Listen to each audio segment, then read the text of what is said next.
नमस्कार आप सभी को। एमपी पटवारी का जब से एग्ज़ाम चालू हुआ है तो बच्चे लगातार मेरे से क्वेश्चन पूछ रहे हैं। मैंने 2 वीडियो अभी रिसेंटली अपलोड किए हैं और उन पर अगर आप मैक्सिमम कमेंट देखेंगे तो वो नॉर्मलाइजेशन को लेकर है कि वो नॉर्मलाइजेशन क्या है। यूट्यूब पर भी अगर आप जाते हैं और नॉर्मलाइजेशन देते हैं तो ये जो आपको मैं स्क्रीन पर ये फार्मूला दिखा रहा हूँ, इसी को डिस्क्राइब किया जाता है और तब भी समझ में नहीं आता है कि ये फार्मूला क्या है। ये फार्मूला आपको आपकी जो रूल बुक है उसमें भी मिल जाएगा। इस फॉर्मूले में किस तरह से मान रखना है उसकी भी डिटेलिंग आपको, फुल डिटेलिंग आपको मिल जाएगी। लेकिन सवाल ये है, तब भी हमें समझ नहीं आता कि आखिर नॉर्मलाइजेशन होता कैसे है और क्या हम ये समझ सकते हैं कि यदि हमारे नंबर एक पर्टिकुलर 120, 130, 140 आ रहे हैं तो नॉर्मलाइजेशन के बाद हमारे नंबर कितने आएंगे, एग्जैक्ट कितने आएंगे, क्या दशमलव के 2 स्थानों तक भी पता कर सकते हैं। आज इनको मैं बिल्कुल सरल भाषा में समझने की कोशिश करेंगे कि नॉर्मलाइजेशन आखिर एमपी पटवारी में होता क्या है। तो प्यारे बच्चों, इसमें होता क्या है पहले आप ये समझो। एक तरीका तो देखो, नॉर्मलाइजेशन की ज़रूरत क्यों पड़ती है। पहले क्या होता था, एक दिन पेपर होता था, ऑफलाइन पेपर होते थे। तो छोटे छोटे स्कूलों में, सरकारी स्कूलों में, प्राइवेट स्कूलों में, कॉलेज में, हर जगह पेपर होता था। तो एक दिन में सारे बच्चे बैठते थे, हार्ड कॉपी में पेपर करते थे।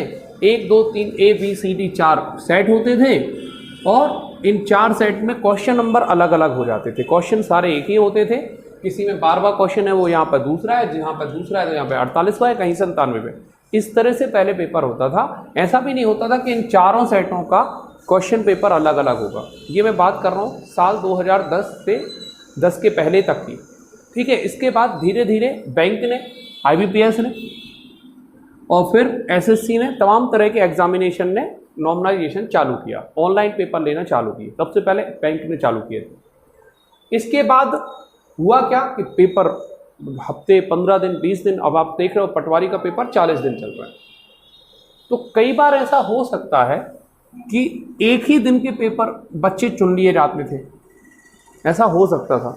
अच्छा, एक बात और मैं आपको इंटरेस्टिंग बता दूं कि नॉर्मलाइजेशन का जो फॉर्मूला एमपी व्यापक में लगा जा रहा है वही आपका IBPS लगाता है, वही आपका SSC लगाता है और वही आपका RRB लगाता है और वही आपके तमाम तरह के स्टेट जो होते हैं वो लगाते हैं। तो क्या एक सरल भाषा में, देखिए सरल भाषा में जब मैं समझाता हूँ कई बार ऑफलाइन में, तो सरल भाषा में आपको ये कह देता हूँ कि भाई साहब, जैसे अगर हर दिन पेपर हो रहा है तो ये आप क्रीम जानते हैं ना, जो मिल्क के ऊपर साइड होती है, बिल्कुल क्रीम क्रीम उठा ली जाती है, टॉप नंबर जो होते हैं उनको ले लिया जाता है। एक सरल भाषा तो बिल्कुल सही है और यही सच्चाई में नॉर्मलाइजेशन है। लेकिन अगर आप इसकी डिटेल करना चाहते हो कि सर मेरे बढ़ेंगे कि घटेंगे, मेरे दशमलव के 2 स्थानों तक कितना आएगा, क्योंकि रिजल्ट आपका ऐसा ही आने वाला है। रिजल्ट पटवारी का नंबर में नहीं आएगा, डिजिट दशमलव में आएगा। दशमलव के 2 स्थान तक तो आएगा ही आएगा, 3 स्थान तक भी आ सकता है। समझते हैं क्या होता है।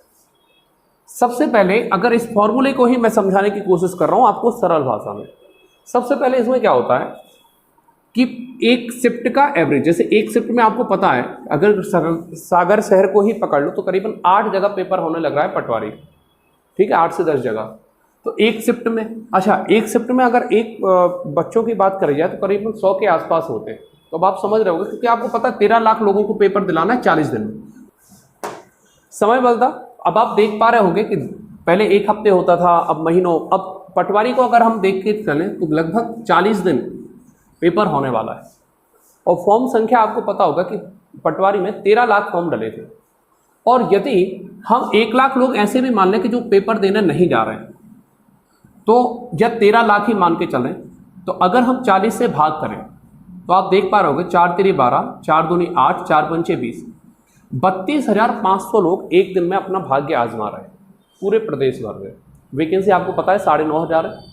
तो 32,500 में से, तो क्या ये सर हो सकता है, एक सरल भाषा जो मैं कई बार समझाता हूँ ऑफलाइन वाले बच्चों को, तो बेटा ऐसा नहीं होता। 40 दिन पेपर चल रहे हैं, मतलब 40 दिन को इस तरह से भी मैं समझा देता हूँ कि 9,500 लोग हैं, या इसको ऐसी डिजिट बना लेते हैं जो 9,500 लोग हैं, ठीक है, इतनी वैकेंसी है। तो 40 दिन चल रहा है, तो एक दिन का हम यहाँ से इस तरह से निकाल देते थे, 4 दूनी 8, 4 तिरी 12 और यहाँ पे कितना पड़ेगा, 3, 4 सत्ते 28। तो लगभग एक दिन में 237 से 250 लोगों को उनको चुनना है। इस तरह से मैं समझा देता हूँ, लेकिन फिर भी समझ नहीं आता।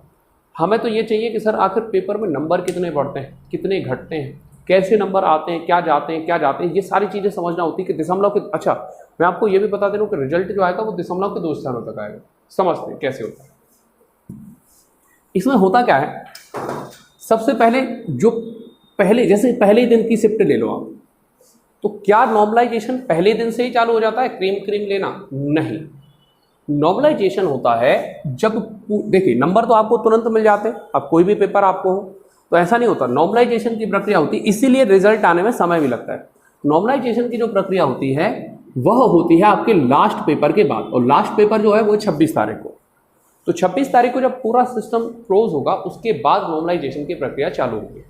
उसमें किसी भी शिफ्ट विशेष के सबसे पहले नंबर का एवरेज निकाल लिया जाएगा, है ना। अगर हम देखें 40 दिन में 80 शिफ्ट हुई है, तो 80 शिफ्ट का हम यहाँ पर एवरेज निकाल लेंगे। एक एक शिफ्ट का कितने आ रहे हैं, मान के चलो 150, 140, 130, इस तरह से हम एवरेज निकाल लेंगे। एवरेज मतलब संभावित परिणाम का कुल योग बटे परिणामों की संख्या। बिल्कुल आराम से समझते जाना सारी चीज़ों को।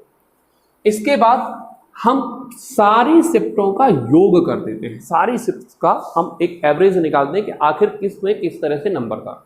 इसमें यह बात का ध्यान बहुत विशेष रखा जाता है कि एससी कैटेगरी का, अनरिजर्व का, एसटी का, ओबीसी का, मेल का और फीमेल का, उनका सबका अलग अलग डाटा रखा जाता है और औसत के आधार पर ही नंबर निकलते हैं।